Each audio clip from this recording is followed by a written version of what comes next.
हम सब सोचते हैं कि हमारी जिंदगी पर हमारा पूरा कंट्रोल है। हम जो भी करते हैं, जो भी फैसले लेते हैं, वो सब हमारी अपनी सोच और समझ से होते हैं। लेकिन सच्चाई इससे कहीं गहरी और हैरान करने वाली है। हमारी जिंदगी का बड़ा हिस्सा उस शक्ति के हाथों में है जिसे हम अक्सर महसूस भी नहीं करते, और यही शक्ति है अवचेतन मन। अवचेतन मन वो अदृश्य ताकत है जो हर समय काम कर रही होती है, चाहे हमें इसका एहसास हो या ना हो। अगर आप अपने दिमाग को एक विशाल हिमखंड आइसबर्ग समझें, तो उसका जो छोटा सा हिस्सा पानी के ऊपर दिखाई देता है, वही हमारा चेतन मन, कॉन्शियस माइंड है। लेकिन उसका जो बहुत बड़ा और गहरा हिस्सा पानी के नीचे छिपा है, वही है हमारा अवचेतन मन। चेतन मन हमारी सोच, हमारी रोज की जागरूकता और हमारे तुरंत लिए गए फैसलों के लिए जिम्मेदार है। लेकिन अवचेतन मन उससे कई गुना शक्तिशाली है। यह हमारी भावनाओं, हमारी यादों, हमारी आदतों और हमारे पूरे व्यवहार को चुपचाप नियंत्रित करता है। जब आप गाड़ी चला रहे होते हैं और अचानक ध्यान कहीं और चला जाता है, लेकिन फिर भी आपका दिमाग गाड़ी को सही मोड़ पर ले जाता है, यह काम चेतन मन नहीं बल्कि अवचेतन मन कर रहा होता है। जब आप बिना सोचे समझे रोज एक ही रास्ते से दफ्तर पहुंच जाते हैं, जब आप बिना कोशिश के सांस लेते हैं, या जब आपको अचानक किसी गाने की धुन याद आ जाती है, ये सब आपके अवचेतन मन की ही ताकत है। हमारी रोज की जिंदगी का लगभग 90 से 95% हिस्सा अवचेतन मन के पैटर्न्स पर चलता है। यानी हम जितना सोचते हैं कि हम खुद फैसले ले रहे हैं, असल में उतना नहीं है। असल फैसले तो पहले से बने पैटर्न्स और प्रोग्रामिंग के हिसाब से अवचेतन मन ले रहा होता है। यही वजह है कि कई बार हम बार बार वही गलतियां दोहराते हैं, वही आदतें पकड़कर बैठे रहते हैं और वही डर हमें जकड़े रखते हैं, क्योंकि हमारा अवचेतन पहले से उस तरह से प्रोग्राम हो चुका है। बचपन से ही हमारे अनुभव, हमारे आसपास का माहौल, हमारे माता पिता की बातें और समाज के विचार हमारे अवचेतन मन में गहराई तक दर्ज हो जाते हैं। एक छोटे बच्चे को अगर बार बार कहा जाए कि तुम कुछ नहीं कर सकते, तो बड़ा होकर भी उसका अवचेतन यही मानता रहेगा कि वह सच में कुछ नहीं कर सकता। इसी तरह अगर किसी को बचपन से यह सिखाया जाए कि तुम्हारे अंदर अनगिनत शक्तियां हैं, तो उसका अवचेतन उसी विश्वास के साथ उसे आगे बढ़ाता है।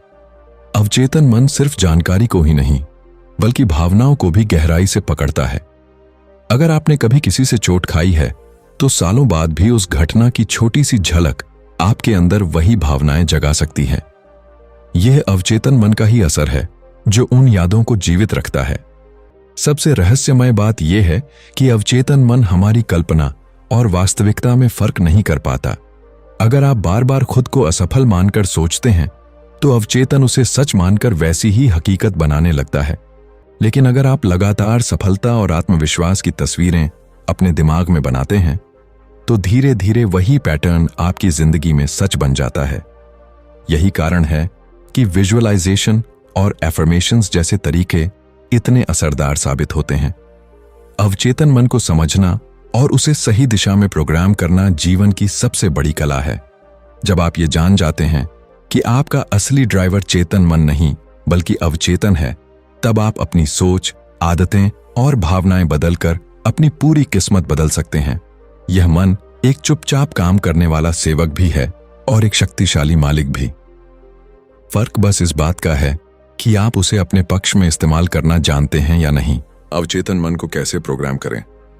अवचेतन मन एक ऐसी उर्वर भूमि है जिसमें आप जैसा बीज बो देंगे वैसा ही फल उगेगा। फर्क बस इतना है कि यह जमीन हमेशा सक्रिय रहती है। दिन हो या रात, जागते हुए हों या सोते हुए, यह लगातार सूचनाएं, अनुभव और भावनाएं इकट्ठा करता रहता है। इसीलिए इसे सही ढंग से प्रोग्राम करना बहुत जरूरी है। प्रोग्रामिंग का मतलब है कि आप जानबूझकर अपने अवचेतन को नए पैटर्न और नए विश्वास देना शुरू करें, ताकि आपकी जिंदगी उसी दिशा में बदल सके। सबसे पहला तरीका है दोहराव, रिपीटिशन। अवचेतन मन तर्क नहीं करता, वह बस बार बार सुनी और देखी बातों को ही सच्चाई मान लेता है। अगर आप रोज खुद से कहते रहेंगे कि मैं कमजोर हूं, मैं असफल हूं, तो आपका अवचेतन इसी को सत्य बना देगा। लेकिन अगर आप लगातार यह दोहराना शुरू करें कि मैं सक्षम हूं, मैं सफल हो रहा हूं, तो धीरे धीरे अवचेतन उसी हिसाब से आपकी सोच और काम करने का तरीका बदल देगा। यही कारण है कि अफर्मेशंस यानी सकारात्मक वाक्यों की शक्ति इतनी प्रभावशाली होती है। दूसरा तरीका है कल्पना, विजुअलाइजेशन। अवचेतन मन के लिए कल्पना और वास्तविकता में कोई अंतर नहीं होता। अगर आप हर रात सोने से पहले यह कल्पना करें कि आप अपने सपनों को जी रहे हैं, आप उसी स्थिति में हैं जहां पहुंचना चाहते हैं, तो अवचेतन इसे वास्तविक अनुभव की तरह दर्ज कर लेता है। यह प्रक्रिया धीरे धीरे आपके आत्मविश्वास और फैसलों को बदल देती है और आपका व्यवहार उसी दिशा में ढलने लगता है। तीसरा तरीका है भावनाओं, इमोशंस का प्रयोग। अवचेतन सिर्फ शब्दों को नहीं बल्कि उनके पीछे की भावना को भी पकड़ता है। अगर आप बस ठंडेपन से बोलें, मैं सफल हूं, तो असर कम होगा। लेकिन अगर आप इसे गहराई से महसूस करते हुए, दिल की धड़कन तेज होते हुए, पूरे यकीन के साथ कहेंगे, तो वही वाक्य आपके अवचेतन पर गहरी छाप छोड़ेगा। भावनाएं अवचेतन के लिए सबसे शक्तिशाली ईंधन है। चौथा तरीका है नींद और अवचेतन का संबंध। जब हम नींद में जाने लगते हैं या अभी अभी जागे होते हैं, तो हमारा दिमाग एक खास अवस्था में होता है जिसे अल्फा स्टेट कहते हैं। इस समय अवचेतन सबसे ज्यादा ग्रहणशील होता है। अगर आप इन पलों में सकारात्मक विचारों और कल्पनाओं को दोहराते हैं, तो वे सीधे अवचेतन में उतर जाते हैं। यही वजह है कि सोने से पहले पढ़ी या सुनी बातें दिमाग पर गहरी छाप छोड़ देती हैं। पांचवां तरीका है पुरानी मान्यताओं को बदलना। बहुत बार अवचेतन उन विश्वासों से बंधा रहता है जो हमें बचपन में मिले थे। अगर किसी को कहा गया कि पैसे कमाना मुश्किल है या तुम कभी सफल नहीं हो सकते, तो वह अनजाने में उसी के अनुसार जीवन जीने लगता है। इन्हें बदलने का तरीका है नई मान्यताओं को बार बार दोहराना, उनके सबूत ढूंढना और खुद को नए अनुभवों के लिए तैयार करना। जब आप बार बार अपने दिमाग को साबित करेंगे कि पुराना विश्वास गलत है, तो अवचेतन धीरे धीरे नया विश्वास स्वीकार कर लेगा। छठा तरीका है मौन और ध्यान, मेडिटेशन। जब आप गहरी शांति में बैठते हैं और अपने विचारों को स्थिर करते हैं, तो चेतन मन की आवाज धीमी पड़ जाती है और अवचेतन के दरवाजे खुल जाते हैं। इस समय आप जो भी विचार और इरादे अपने भीतर डालेंगे, उनका असर कई गुना बढ़ जाता है। यही कारण है कि ध्यान को अवचेतन प्रोग्रामिंग का सबसे पवित्र और गहरा साधन माना जाता है। अवचेतन मन को प्रोग्राम करना कोई एक दिन का काम नहीं है। यह एक निरंतर प्रक्रिया है। जिस तरह रोज रोज पानी देने से पौधा बढ़ता है, उसी तरह रोज छोटे छोटे कदम उठाकर आप अपने अवचेतन को बदल सकते हैं। और जब यह बदलता है, तो आपकी पूरी जिंदगी की दिशा बदल जाती है, क्योंकि असली चालक वही है। आपके जीवन की असली लगाम उसी के हाथों में है। अवचेतन मन और आदतों का गहरा संबंध हमारी जिंदगी उसी दिशा में बहती है जिस दिशा में हमारी आदतें हमें ले जाती हैं। हम चाहे कितने भी बड़े सपने देखें या कितनी भी बड़ी योजनाएं बना लें, लेकिन अगर हमारी आदतें उनके अनुकूल नहीं हैं, तो सफलता कभी स्थायी नहीं हो सकती। और यही पर आता है अवचेतन मन का जादू। अवचेतन मन ही हमारी आदतों का असली घर है। यह हर दिन हमें बिना पूछे वही काम करवाता है जिन्हें हमने बार बार करके अपने भीतर बसा लिया है। सोचिए, जब आप सुबह उठते हैं और अनजाने में ही सबसे पहले मोबाइल उठाकर नोटिफिकेशन देखने लगते हैं, क्या यह कोई चेतन फैसला होता है? नहीं, यह तो आपके अवचेतन में दर्ज एक आदत है। जब आप हर बार तनाव में आते ही चाय या कॉफी की तरफ भागते हैं, यह भी चेतन निर्णय नहीं बल्कि अवचेतन का पैटर्न है।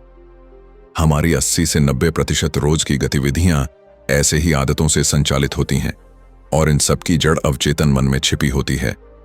आदतें बनने की प्रक्रिया बहुत सरल है, लेकिन असरदार भी। जब भी हम किसी काम को बार बार करते हैं, तो चेतन मन धीरे धीरे उसका बोझ उतारकर उसे अवचेतन को सौंप देता है। शुरुआत में जब आपने साइकिल चलाना सीखा था, तो हर छोटी चीज पर ध्यान देना पड़ता था, लेकिन कुछ दिनों बाद ही आप बिना सोचे साइकिल चला लेते थे। ऐसा इसलिए हुआ क्योंकि वह पैटर्न अवचेतन में दर्ज हो गया। यही सिद्धांत बाकी सभी आदतों पर लागू होता है, चाहे वे अच्छी हों या बुरी। अवचेतन मन तटस्थ होता है। इसे फर्क नहीं पड़ता कि आदत आपके लिए अच्छी है या बुरी। ये बस वही दोहराता है जो आप बार बार करते हैं, अगर आप रोज टालमटोल करते हैं तो यह आलस्य को आदत बना देगा, और अगर आप रोज सुबह जल्दी उठकर काम करते हैं तो यह अनुशासन को भी आदत बना देगा। यही कारण है कि बुरी आदतें इतनी गहराई से जकड़ लेती हैं, क्योंकि अवचेतन उन्हें पकड़कर ऑटोमेटिक बना देता है। लेकिन अच्छी बात यह है कि जिस तरह पुरानी आदतें बनी, उसी तरह नई आदतें भी बनाई जा सकती हैं।